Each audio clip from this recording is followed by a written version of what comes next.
first of all माबानि दिनैनि बे दंफां गायनाय माबाखौ फोरबोखौ लानायाव बनसुखौ आं धन्यबाद हरबाय हामग्लायनाय हरबाय खारन दिनैसिम फरेस्टआ हारसिं नायल' जायल' माने मिरौ जिरौ थांगासिनो दं जोङो हारसिं ओरैनो खुगाजोंसो मानसिफ्रा फरेस्टखौ हेल्प खालामो साहा दखान रायलायनानै दंफां दानजोब्बाय एनभाइरनमेन्ट नस्थ' जाबाय बेफोरखौ बुंलाबाय थायो खिन्थु रावबो दावखोबोआ डिपार्टमेन्टखौबो माबा मोनसे हेल्प होनो थाखाय बिसोर दावखोबोआ आरो जोंखौ सापर्टिंबो खालामा बेनि गेजेराव दिनै बनसुआ जोंखौ फरेस्ट डिपार्टमेन्टखौ बेबादि दावखोबोनायाव बा जोंखौ हेफाजाब होनायाव आं बिसोरखौ हाजार धन्यबाद होबाय खारन जोंहा एसे साहस मोनदों नै दा जों साइडआव सोरबा दङ बे साननायखौ जोंबो एसे फिल खालामनो हादों जायनि थाखाय जोङो एसेबाबो बोलो मोनदों आरो नथ' जों गोजा एथ' बुरजा खैजोन दं फरेस्टआव खैजोन मानसि दं बेखिनि मानसिजों जुदि जों पाब्लिक एवारनेस बा सोरबा बिदि अर्गेनाइजेसनजों हेल्प खालामाबा जों फरेस्टखौ बासायनांगौआथ' सम्भब नङा माने गासैबो मानसिफोरा नै दा नुगासिनो गासैबो खालि फरेस्टनि सायावल' दा जेराव गायदों दाखालि बैसागो 13 थारिख मकर संक्रान्ति बे दिनाव बिसोरो न'आव थानांगौआ मोसौ मोसा थुखैनानै रंजानांगौआ बे हाखौसो धंस' 14 थारिख धंस' 15 थारिखआव आं जेब्ला पुलिस मा होनबावनो बिसोरखौथ' जेबो बुंला बिसोरबो बेस्थ' थायो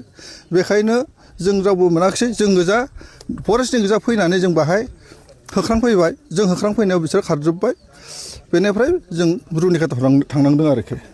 बे हाखौनो नै दिनै बनसुनि हेल्प लानानै जोङो बा बनसुआ गावसोरनो दावखोबोनानै दिनै बे हाखौ रिफिलिं खालामबाय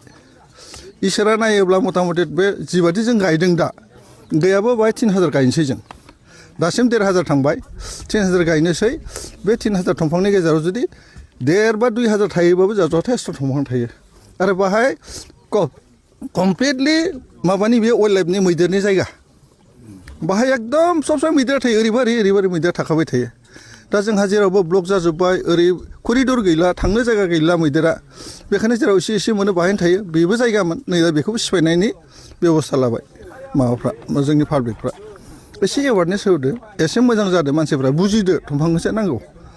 आरो बे दखान फाहारे खालि एवारनेसल' बुंना लाब गैया नोंसोरबो ओंखारबो रायजोखौ आं रिकुवेस्ट खालामो अन्नानै नोंसोरबो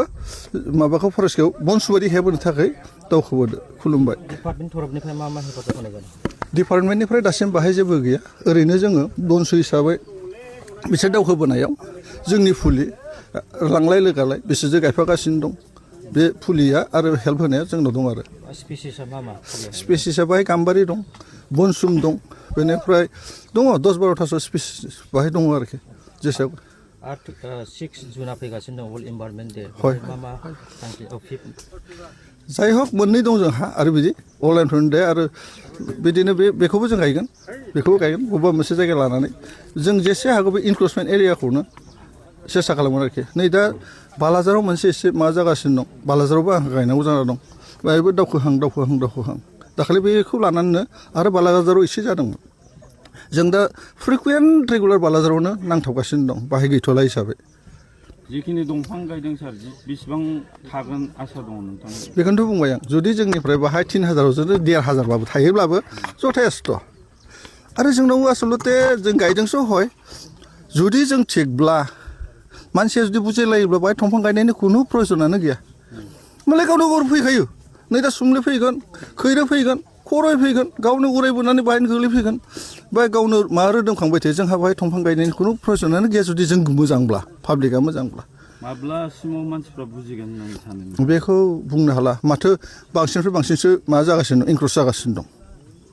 दिनै बुजायदों बुजिदों आंनि सिगाङाव बुजिदों बेनो थांनानै बैहाय खालामहैदों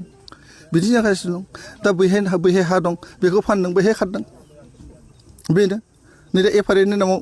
मा होनबावनो बहुद खोथा दं बेफोराव एफआरएनि नामाव हाखौ होबाय लेन्ड टाइटेल मोनबाय सोरनोबा फानबाय ब्लड बै हा गोनाङाव थांलायबाय आरो बाहायबो एफआरए एप्लाइ खालामबाय बे सोलिगासिनो दं थेंक इउ